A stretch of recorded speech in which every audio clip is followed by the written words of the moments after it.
Bonjour, je suis Dorothée Lancelot, médium et hypnothérapeute. Cette petite vidéo de présentation, donc là en fait on verra pas ma tête parce que ce qui compte j'allais dire la force et la frappe de mes mots et pas mon visage. Et en même temps je suis une hyper émotive, donc j'ai facilement les yeux qui pétillent, voire les larmes aux yeux. Et là cette vidéo n'avait pas pour but d'émouvoir en tout cas. Donc évidemment, médium, ça veut dire le contact avec l'au-delà, mais pas que. Ça veut dire que j'ai une vision de la vie, une vision des gens, une vision du monde. Euh, J'ai presque envie de dire que beaucoup n'ont pas, même si j'aimerais que ce soit l'inverse. Et je mets beaucoup d'amour, beaucoup de bienveillance autour de tout ce qui peut m'entourer, en fait. Et j'essaie d'œuvrer dans ce sens-là et d'aider au maximum, que ce soit par mes actions, par mes actes, par mes mots, par ma façon de réfléchir. Enfin bref. Bon, la voyance, hein, vous savez ce que c'est. Et hypnothérapie, pourquoi je me suis mis vers cette voie-là aussi? Parce que comme beaucoup, j'avais du travail à faire sur moi, il y avait des choses à comprendre, des choses à réparer. Et cette voie d'hypnose, elle me paraissait intéressante pour moi. Et je me suis dit derrière, mais pourquoi pas aider les autres aussi dans ce sens-là. Moi aussi, de mon côté, j'avais des choses à mettre en réparation, j'avais des choses à mettre en résilience, j'avais des choses à mettre en rédemption. Et pour accepter, en fait, et pour m'aimer. Parce que justement, ce que je veux que vous compreniez pour beaucoup, c'est que je n'ai pas de super pouvoir. Contrairement à ce que vous pouvez penser, je suis humaine et moi aussi j'ai mes qualités et mes défauts. Je connais mes torts et mes travers, hein. Il n'y a pas mieux que soi pour se connaître soi. Et je voulais me parfaire, je voulais m'améliorer, je voulais être meilleure en fait. Être meilleure chaque jour. C'est peut-être bête pour beaucoup, mais en tout cas pour moi, ça compte énormément. Ensuite, vous allez me découvrir dans diverses vidéos, que ça soit même en playback raté. Parfois, j'ai des maquillages un peu déjantés. Parfois, c'est juste pour vous raconter une anecdote de ma vie. Parfois, je vous raconte juste des textes avec de l'humour, mais qui n'a rien à voir avec la médiumnité ou avec l'hypnothérapie. En fait, j'essaye de dédramatiser toutes les situations pour vous montrer que dans n'importe quoi, il y a quelque chose à retenir et il y a une leçon à comprendre. Et parfois, il y a peut-être pas la leçon à comprendre sur l'instant, hein, ça peut venir quelques semaines, quelques mois, voire quelques années après. Mais il y a quand même du positif à en retenir. Et dans mes livres que j'écris, que je vous propose, dans mes écrits, que ça soit ici ou sur Instagram, il y a toujours quelque chose de conscientisant qui remet toujours l'humain à sa place. Et c'est ça que j'aime dans ce que je fais et dans ce que je vous montre en fait. C'est qu'on a tous une place, on a tous quelque chose à jouer. Alors bien sûr, j'aurai quelques détracteurs, j'aurai quelques personnes qui ne m'aiment pas, mais comme vous dans votre vie, il y a certainement des personnes que vous n'aimez pas et d'autres qui ne vous aiment pas non plus. On sait que c'est le jeu à jouer dans la vie en fait, mais ça ne veut pas dire qu'on n'a pas de place et qu'on n'a pas de rôle. Du moment où on sait qui on est et qu'on essaye d'œuvrer dans le bon sens, ça va. Et c'est là-dessus où moi j'essaye d'intervenir en fait via ma page. Évidemment, c'est par rapport aussi à mes événements, ce que je vais proposer dans ce que je fais, mais ça va au-delà de ça.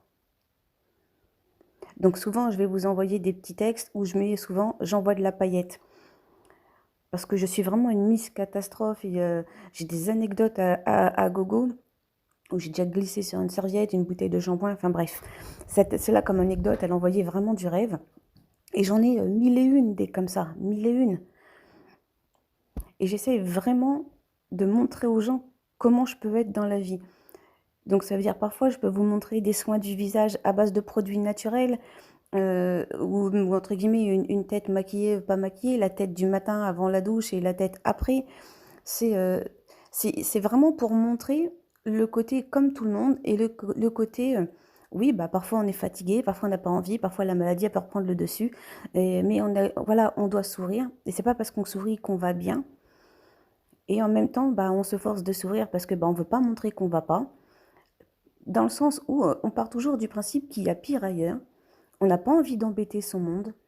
Et pourtant, ô combien on a envie de dire, mais j'ai besoin d'aide, j'ai besoin d'un coup de main, tendez-moi la main, j'ai besoin de parler. Et moi, par rapport à mes vidéos, par rapport à mes écrits, je fais aussi beaucoup de poèmes. C'est ça aussi que j'amène. Ce côté où justement, vous pouvez vous reconnaître dans ce que je fais ou dans ce que je dis ou dans ce que j'écris. Mes peintures, j'ai presque envie de dire, c'est un moi profond.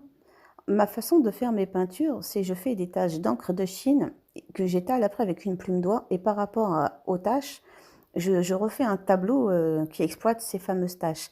Mais je pars du principe que ces taches-là, c'est mon moi profond qui les a exposées. En tout cas, c'est comme ça que moi je le perçois, tout du moins. Mais ça veut dire que c'est comme si je nettoyais mon intérieur. Je veux vraiment que ça soit le plus, entre guillemets, pur possible. Et en même temps, ça veut dire que je sais me mettre en pause l'histoire de 2-3 heures. Ça veut dire qu'à ce moment-là, il n'y a rien qui vient interférer dans ma vie, dans ma tête. Je ne suis que concentrée sur ce que je fais. Et c'est énorme de pouvoir se donner cette pause de 2-3 heures dans sa tête. Ça veut dire qu'au moment où je reviens, déjà c'est comme si ma réalité revenait me percuter, mais ça me donne accès à une sorte de nouvelle réflexion, à une nouvelle analyse de ce qui peut m'entourer et du coup de ce qui vous entoure vous. Voilà, c'est comme ça que je me présente souvent à vous. Je, souvent je dis j'ai soit un truc en plus ou une case en moins. C'est à votre choix, c'est à votre guise. Après, les gens, vous me croyez ou vous me croyez pas, mais moi, je commence pas à 9 h du matin et je finis pas à 23 h. Non, ça m'intéresse pas. Je mise vraiment sur la qualité et pas la quantité. Je ne reçois que très très peu de personnes. C'est pour ça que l'attente est très longue en fait. C'est que ça ne m'intéresse pas d'avoir des 5-6 000 € ou j'en sais rien. Enfin bref, vous comprenez ce que je veux dire si vous voulez. J'ai trop conscience que la vie est précieuse et du coup ma vie j'en fais ce que je veux. Mais après c'est un choix de vie, hein, qu'on soit bien d'accord. Moi je voulais pas muser toute ma vie au travail en fait, parce que clairement on passe déjà sa vie à l'école, après au travail, ça veut dire qu'on a très peu de temps pour nous, pour ceux qui nous entourent, ça veut dire notre mari ou notre femme ou les enfants, à la limite un peu le week-end et 5 semaines de congés payés dans l'année, bah, c'est quand même très très peu. Mais après, c'est un vrai choix de vie. Et ça, je voulais pas être comme ça. Je voulais vraiment avoir du temps et d'accorder du temps réel à ceux qui m'entourent. Mais on va dire, c'est un luxe de vie, parce que c'est vraiment pas un luxe tout court. C'est un luxe de vie. Mais c'était ma conception, en fait. Et ça, j'essaye de vous l'expliquer aussi quand vous venez me voir. C'est que tout est qu'une histoire de choix dans la vie. Et on n'en fait jamais des mauvais. Et justement, encore une fois, dans ma présentation, dans ce que je vous amène, dans ce que je vous envoie, dans ce que je vous montre, tout ça, en fait, c'est comme si à chaque fois, je me mettais à nu, je me mettais en vérité. Je vous mets la vraie vie de tout à chacun, tout compte fait, ma vie de mère, ma vie d'épouse, ma vie de médium, ma vie de femme, ma vie avec mes copines. Enfin, j'essaie de vous montrer ça avec les hauts, les bas, les déboires, parce que là, les déboires, j'en ai eu, hein, j'ai envoyé un texto il y a pas très longtemps et aucune de mes copines ne m'avait répondu et ouais, bien sûr, je l'ai très mal pris. Mais parce que j'avais besoin d'être entendue, j'avais besoin d'aide, j'allais pas bien. Pour être honnête, j'ai perdu un de mes chats et ça m'avait complètement retourné et mais sur le coup, j'en ai voulu, puis après non, parce que tu dis: «Bon, bah, c'est pas grave, c'est qu'elles ont d'autres priorités, elles ont d'autres trucs». Et ça passe, mais c'est passé pas tout de suite. Il m'a fallu un temps comment je pourrais dire, de non colère, mais qui a duré 4-5 jours en fait. C'est-à-dire que pendant ces 4-5 jours, elle serait venue vers moi, je les aurais envoyées balader très très loin. Et après, ça passe. Et c'est ça aussi que je veux vous montrer, parce que ça, je l'ai mis cette photo-là, parce que justement, je veux montrer que je suis comme vous, même si de temps en temps, on sait qu'on ne doit pas être dans la colère, on sait qu'on doit pas, qu'on doit passer, on sait qu'on doit pardonner, bien sûr. Mais c'est pas parce qu'on sait que c'est facile. C'est pas parce qu'on sait que c'est inné. Et justement, en vous montrant des photos sans phare, en vous montrant des textes parfois avec de la magie, parfois sans magie, si je peux dire ça comme ça, c'est vous montrer j'allais dire ma vraie vie, mon vrai moi. Et encore une fois, pour dédramatiser, j'insiste bien dessus, toute situation, il faut retenir que le meilleur. Voilà, c'est comme ça que je me présenterai. Je vous montrerai toujours le meilleur de vous. Sur ce, à tous une très bonne journée. Prenez soin de vous, prenez soin des autres. Prenez soin de votre famille et prenez soin même de ceux que vous ne connaissez pas. Si vous pouvez tendre la main, faites-le.